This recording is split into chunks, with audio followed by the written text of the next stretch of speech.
everyone. So today we are going to discuss about mole concept. Mole concept is very important topic of chemistry. ये आपके अभी 11 से लेके UG, PG and after PG भी आपके काम आएगा. सो मोल कंसेप्ट डिस्कस करने से पहले हमें पता होना चाहिए कि मोल क्या होता है. What is mole? So one mole किसके इक्वल होता है? One mole is the amount of substance that contain as many particle. One mole क्या होती है? एक सब्सटेंस की अमाउंट होती है जिसमें पार्टिकल्स प्रेजेंट होंगे. कितने particles? As there are atoms in exactly 12 gram of isotope. जितने एटम्स कार्बन 12 के 12 ग्राम में प्रेजेंट होते हैं, अगर किसी सब्सटेंस के उतने पार्टिकल्स प्रेजेंट है तो वो किसके इक्वल होंगे? वन मोल के इक्वल होंगे. सो ये मोल कंसेप्ट दिया किसने था? Given by Avogadro. एवोगैड्रो ने कैलकुलेट की इसकी वैल्यू, और कितनी वैल्यू है इसकी? 6.022 into 10 raised to the power 23, known as Avogadro's constant by the name of scientist Avogadro. So किसी भी सब्सटेंस का वन मोल किसके इक्वल होता है? 6.022 into 10 raised to the power 23 atoms के. या अगर मॉलिक्यूल के केस में देखें तो वन मोल किसके इक्वल होता है? 6.022 into 10 raised to the power 23 molecules के. अगर पार्टिकल्स का पूछ ले कि पार्टिकल्स का वन मोल किसके इक्वल होता है, तो उसमें पार्टिकल्स के वन मोल में कितने पार्टिकल्स होंगे? 6.022 into 10 raised to the power 23 particles are there. Suppose अभी देखते हैं एटम्स में. Suppose one mole of carbon पूछा है हमसे, तो वन मोल ऑफ कार्बन में कितने एटम्स होंगे वो कैसे देखते हैं? One mole equals to 6.022 into 10 raised to the power 23. Atoms की बात हो रही है तो एटम्स में. अगर मॉलिक्यूल की बात हो रही है कि one mole of CO2 molecule, कितने मॉलिक्यूल्स होंगे उसमें? 6.022 into 10 raised to the power 23 molecules. और अगर गैसेस की बात हो रही है तो वन मोल में कितने पार्टिकल्स होंगे गैस के? 6.022 into 10 raised to the power 23 particles, which is equal to 22.4 litre. ये किसके 22.4 लीटर क्या है? STPP है. मीन्स कोई भी gas at standard temperature and pressure condition पे उसकी कितनी वॉल्यूम होगी वन मोल की? तो उसकी कितनी वॉल्यूम होती है? 22.4 लीटर. टेम्परेचर STPP कितना होता है? 273 केल्विन. और प्रेशर कितना होता है STPP? 1 atm. और इस वॉल्यूम को बोलते हैं molar volume. So now we are discussing about masses. Chemistry में जनरली आप बात करते हैं इन तीन टाइप के मासेस की: atomic mass, molar mass and molecular mass. Generally students को कंफ्यूजन होती है कि मोलर मास और मॉलिक्यूलर मास में क्या डिफरेंस है, एटॉमिक मास और मोलर मास में क्या डिफरेंस है, क्योंकि इनकी वैल्यू तो सेम होती है, तो फिर डिफरेंस कहाँ पे होता है? वही आप देखने जा रहे हैं कि कहाँ पे डिफरेंस होता है. एटॉमिक मास क्या होता है? Mass of an atom. किसी एक एटम का मास नोन एज एटॉमिक मास. और एटॉमिक मास को आप किससे डिनोट करते हैं?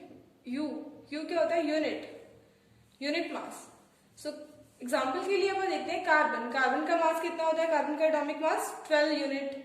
नाइट्रोजन का 14 यूनिट. सिमिलरली ऑक्सीजन का कितना होता है एटॉमिक मास? 16 यूनिट. अब आते हैं मोलर मास पे. मोलर मास क्या होता है? Mass in grams, mass in one mole of particles. यानी कि mass one mole of particles का mass of one mole of particles. इसकी यूनिट्स होती है ग्राम पर मोल. यानी कि एक मोल में उस सब्सटेंस का कितना ग्राम प्रेजेंट है, that is it's molar mass. For example carbon के लिए देखें तो कार्बन का कितना होता है मोलर मास? 12 ग्राम पर मोल. कार्बन के एक मोल का मास कितना होता है? 12 ग्राम मास होता है. सिमिलरली नाइट्रोजन के लिए 14 ग्राम पर मोल. एटम्स की बात होगी. अभी अपन मॉलिक्यूल्स के लिए भी देख सकते हैं. फॉर एग्जाम्पल कार्बन डाइऑक्साइड क्या है? एक मॉलिक्यूल है. उस मॉलिक्यूल का मोलर मास कितना होगा? 44 ग्राम पर मोल. कैसे कैलकुलेट करते हैं हमने पिछली वीडियो में डिस्कस किया. Next is molecular mass. Molecular mass denoted in atomic mass unit. किससे डिनोट करते हैं इसको? एटॉमिक मास यूनिट से. Mass of one molecule in atomic mass unit is known as molecular mass. Molecular mass specifically molecules के लिए use किया जाता है। फॉर एग्जांपल CO2 का मॉलिक्यूलर मास होता है 44 एटॉमिक मास यूनिट, वाटर का होता है 18 एटॉमिक मास यूनिट। कैलकुलेट कैसे करते हैं, वाटर में 2 हाइड्रोजन है तो 2 इंटू वाटर का मास कितना होता है 1 प्लस ऑक्सीजन का एक ही है तो एक मॉलिक्यूल है तो 1 इंटू कितना मास होता है ऑक्सीजन का 16 equals to 18 atomic mass unit. So these are the differences between these 3 masses। अभी आपको इनमें कंफ्यूज नहीं होना है, इनको अच्छे से क्लियर करना है और क्लियर करके चलना है, क्योंकि न्यूमेरिकल्स में ये फ्रिक्वेंटली क्या होते हैं, यूज होते हैं, तो हमें इनके बीच क्या डिफरेंस होता है, इनकी क्या डिस्टिंक्शंस होती हैं वो पता होनी चाहिए। So students, this is the list of some important atomic masses. ये पीरियोडिक टेबल में से कुछ इम्पोर्टेंट एटॉमिक मासेस हैं जो आपके न्यूमेरिकल्स में रेगुलरली यूज होते हैं, तो इसीलिए आपको इनको माइंड में रखना होगा। इनको ऐसा याद करने की नीड नहीं है। जैसे जैसे आप न्यूमेरिकल्स को सॉल्व करोगे, प्रॉब्लम सॉल्व करोगे, तो ये अपने आप आपके माइंड में फिट हो जाते हैं और आपको रिमाइंड हो जाएंगे। आप इनको नोट कर लो, रेगुलरली रिवाइज करो, तो अपने आप आपके माइंड में फिट हो जाएंगे। लेकिन ये इंपॉर्टेंट है, आपको करनी है। ओके, सो नेक्स्ट अपन देखते हैं formulas to find number of moles. Number of moles को कैसे फाइंड करते हैं? नंबर ऑफ मोल्स को किससे डिनोट करते हैं? स्मॉल m से डिनोट करते हैं। सपोज हमें कोई प्रॉब्लम गिवन है, उसमें हमने क्या गिवन है, मास इज गिवन। अगर मास गिवन है तो कैसे कैलकुलेट करेंगे, कौन सा फॉर्मूला यूज करेंगे? Number of moles is equals to given mass divide by molar mass. और अगर हमें क्वेश्चन में गिवन है वॉल्यूम, तो कैसे कैलकुलेट करेंगे? Number of moles n equals to given volume upon molar volume. Given volume, molar volume अपन ने पीछे देखा था, अभी किसकी इक्वल होती है? गैसेस में 22.4 litre at STP, standard temperature और प्रेशर पे molar volume is equals to 22.4 litre. So this is the formula for calculating number of moles अगर वॉल्यूम गिवन हो। If number of particles is given, अगर हमें किसी question में given है कि इतने नंबर ऑफ पार्टिकल्स है, इसमें कैलकुलेट करोगे कितना नंबर ऑफ मोल्स होंगे, तो कैसे कैलकुलेट करेंगे? n is equals to number of particles divide by Avogadro's constant. तो ये 3 फॉर्मूले होते हैं बेसिकली नंबर ऑफ मोल्स को फाइंड करने के लिए। अभी एक एग्जांपल देखते हैं कि कैसे फाइंड करते हैं। Calculate number of moles in 290 gram of water. हमें वाटर दे रखा है, वाटर का वेट गिवन है, कितने वाटर के वेट में कितने नंबर ऑफ मोल्स प्रेजेंट होंगे। Given mass, let's donate it by small m। इसको किससे डिनोट करते हैं? स्मॉल m से डिनोट करते हैं, which is equals to 290 gram. Molar mass को डिनोट करते हैं कैपिटल M से, which is equals to 80 gram per mole. Molar mass gram per मोल में होता है, तो n is equals to given mass by molar mass 290 gram upon 18 gram per mole, which is equals to 16.11 mole. So in this way we are calculating number of moles. So these are the formulas. Move on to the next problem. Calculate number of atoms of constituent elements in 14 gram of carbon dioxide molecule. पहले हम calculate कर रहे थे number of moles, अभी हमें calculate करने हैं number of atoms. किसके? कॉन्स्टिट्यूएंट एलिमेंट्स के। अलग अलग जो एलिमेंट्स जिनसे मिलके वो एक मॉलिक्यूल बना है, कार्बन और ऑक्सीजन के नंबर ऑफ एटम्स फाइंड करने हैं। So let's find number of. इसके लिए हमें क्या करना पड़ेगा? सबसे पहले नंबर ऑफ मोल्स कैलकुलेट करने पड़ेंगे। पहले बार नंबर ऑफ मोल्स कैलकुलेट करेंगे, then number of molecules calculate करेंगे, उसके बाद जाएंगे नंबर ऑफ एटम्स पे। So how to calculate number of moles? Given mass divide by molar mass, 14 divide by 44 gram per mole, which is equals to 0.32 moles. Number of moles calculate हो गए। अभी हमें क्या पता है कि 1 मोल किसके इक्वल होता है? मॉलिक्यूल्स के केस में 6.0 2 into 10 raise to the power 23 molecules के इक्वल होता है। सो अगर एक मॉलिक्यूल में इतने मॉलिक्यूल्स प्रेजेंट हैं तो इतने मोल्स में कितने होंगे? multiply by 0.32 which is equals to 1.93 into 10 raised to the power 23 molecules. अभी मॉलिक्यूल्स भी काउंट हो गए. नेक्स्ट आप जाएंगे एटम्स पे. How to count atoms. Atoms के लिए CO2 है.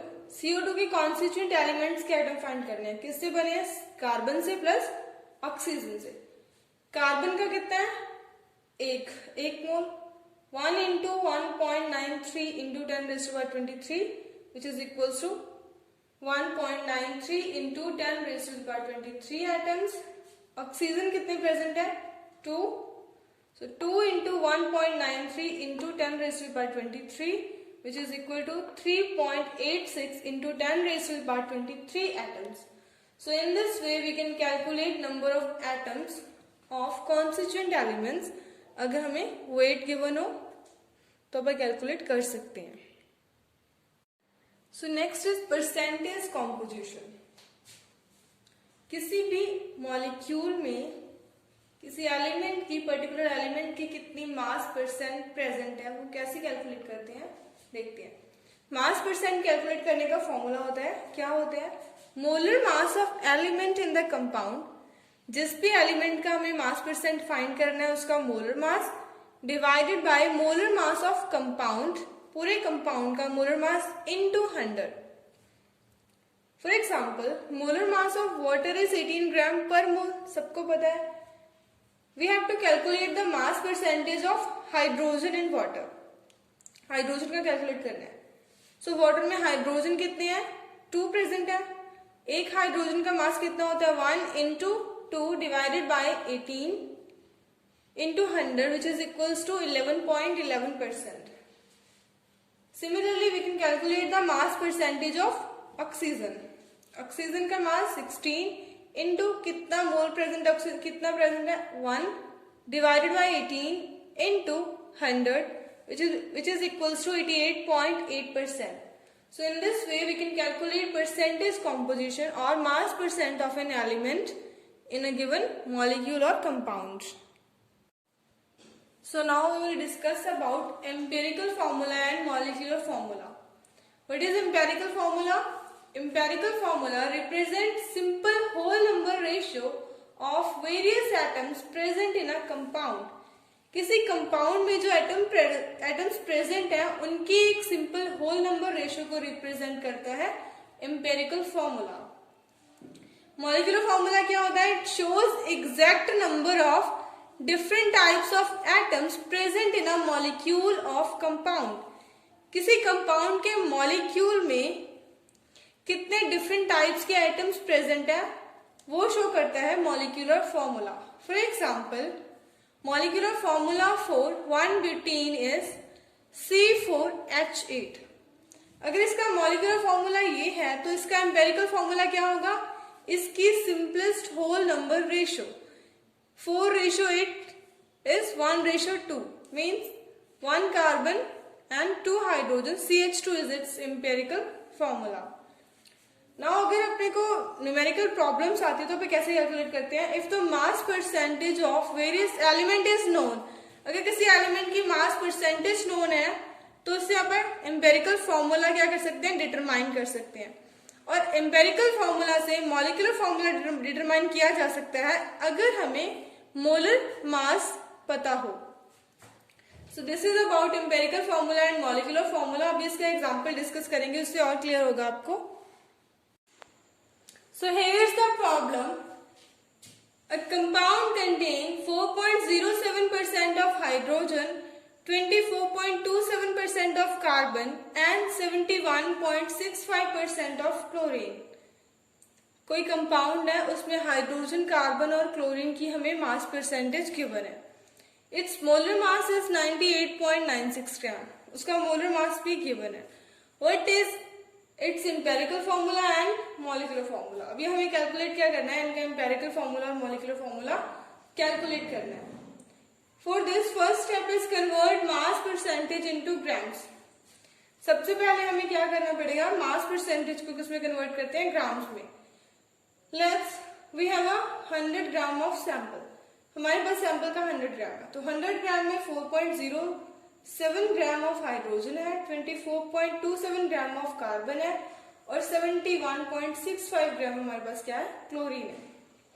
इनके नंबर ऑफ मोल्स निकालेंगे। कैसे निकालते हैं? Given mass divide by molar mass. Hydrogen के लिए, कार्बन के लिए और क्लोरीन के लिए, तीनों के लिए नंबर ऑफ मोल्स निकाल लिए। उसके बाद क्या करेंगे? Divide the mole value by smallest number. इनमें से देखो कि सबसे स्मॉलेस्ट नंबर कौन सा है, उस नंबर से तीनों को डिवाइड कर दो। तो इन सबको डिवाइड करने के बाद हमारे पास एक रेशो आएगी। यहां पे हमारे पास स्मॉलेस्ट नंबर कौन सा है, 2.02। सबको तीनों को किससे डिवाइड कर दो, 2.02 से। क्या हमारे पास कौन सी रेशो आती है, 2:1:1। ये वाली रेशो आती है, ये किसके कोरिस्पॉन्डिंग है, हाइड्रोजन के लिए 2, कार्बन के लिए 1, सिमिलरली क्लोरीन के लिए 1। इससे हमें क्या पता चलता है कि दो हाइड्रोजन है, एक कार्बन है और एक क्लोरीन है। तो एम्पेरिकल फॉर्मूला आप लिख सकते हैं CH2Cl। So this is its empirical formula. Simplest whole number ratio होती है ना, तो ये एम्पेरिकल फॉर्मूला। अभी हमें कैलकुलेट करना है इसी एम्पेरिकल फॉर्मूले का फॉर्मूला मास। कैसे करेंगे? एक कार्बन है, कार्बन का मास 12 प्लस 2 हाइड्रोजन है, दोनों का मास 2 × 1। क्लोरीन है, क्लोरीन का मास 35.5 ग्राम, तो टोटल आ जाएगा 49.48 ग्राम्स। आ गया। नेक्स्ट हमें कैलकुलेट करना है मॉलिक्यूलर फॉर्मूला। अभी एम्पिरिकल फॉर्मूला से अगर हमें मॉलिक्यूलर फॉर्मूला कैलकुलेट करना है तो हमारे पास होना चाहिए मोलर मास। तो इससे कैलकुलेट करेंगे molar mass divide by formula mass, empirical formula mass. कितना आ जाएगा, 2। ये 2 इक्वल्स टू होता है n के। सो इस n को एम्पेरिकल फॉर्मूला से मल्टीप्लाई करेंगे, C2H4Cl2। So this is our molecular formula. So यहीं पे इस लेक्चर को कंक्लूड करते हैं। क्या सीखा हमने आज? फर्स्टली हमने सीखा मोल कंसेप्ट, नंबर ऑफ मोल्स कैसे फाइंड करते हैं अगर हमें मास गिवन हो, वॉल्यूम गिवन हो, पार्टिकल्स गिवन हो। नंबर ऑफ मोल्स के बाद नंबर ऑफ एटम्स कैसे फाइंड करते हैं। उसके बाद हमने देखा कि मोलर मास, मॉलिक्यूलर मास और एटॉमिक मास में क्या डिफरेंस होता है, empirical formula mass and molecular formula. So ये सब अपन इस लेक्चर में सीखा। होप आपको समझ आया होगा। Thank you and happy learning. अगर आपको मेरा कंटेंट अच्छा लगता है तो share and subscribe. Thank you so much.